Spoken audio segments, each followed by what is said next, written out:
환율. 환율이 1350원을 깬 이후 좀처럼 내릴 생각이 없어 보입니다. 그리고 이런 추세는 앞으로도 지속될 가능성이 많아 보이는데 오늘은 여기에 대한 이야기를 나눠보겠습니다. OECD 국가 중 유일한 가계부채 증가국. 2008년 금융위기, 2022년 코로나로 인한 위기 후 가처분 소득 대비 가계부채 비율이 세계적으로 줄어드는 추세이지만 유일하게 한국만 늘어나는 추세이며 이를 위기로 인식하는 것은 금리가 다시 예전의 0%대 금리로 낮아질 가능성이 거의 없기 때문입니다.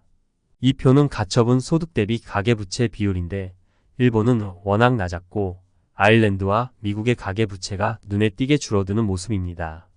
스웨덴과 한국이 부채 비율이 증가한 나라인데 이마저도 스웨덴은 2022년 이후 감소 기조를 유지하고 있지만 한국은 아직 통계에는 안 잡히지만 2023년 다시 큰 폭의 상승을 하고 있는 모습입니다.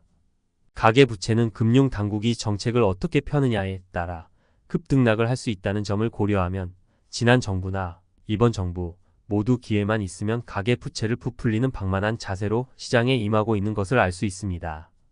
한국의 가계부채 증가.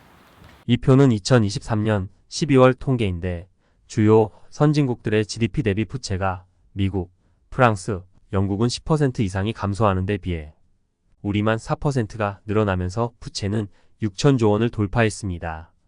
대체 이유가 무엇일까요? 이유를 알기 위해서는 원인을 알아야 하기 때문에 대출 중에서도 주범의 종류를 찾아보겠습니다. 금융위원회 자료를 보면 하늘색이 주택담보대출인데 금리가 낮았던 시기는 그렇다 치고 2022년 이후 금리가 올라간 이후에도 주담대가 줄어든 적이 없다는 것을 알 수 있습니다. 그리고 2024년에 들어와서도 무려 5개월 동안 늘어난 가계대출은 6조, 이 중에서 주담대는 5.7조에 이릅니다.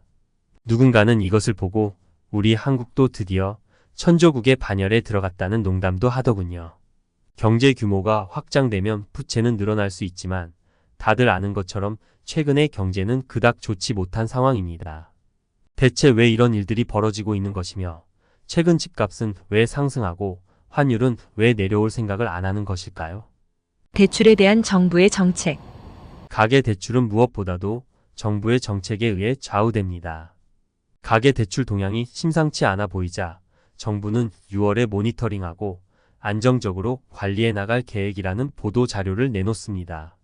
말을 이렇게 해놓고도 DSR을 이금융권으로 확대하는 스트레스 DSR을 연기하며 금리가 1%대였던 2020년에 비해 부채가 크게 늘지 않아 총량의 여유가 있었다는 말을 합니다.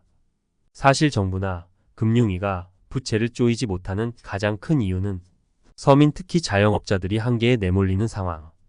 부동산 PF의 연착륙을 위한 것으로 보이는데 연착륙이 될지 폭탄 돌리기가 될지 확인하는 시간이 이제 멀지 않은 것으로 보입니다. 이제 정리해보면 1.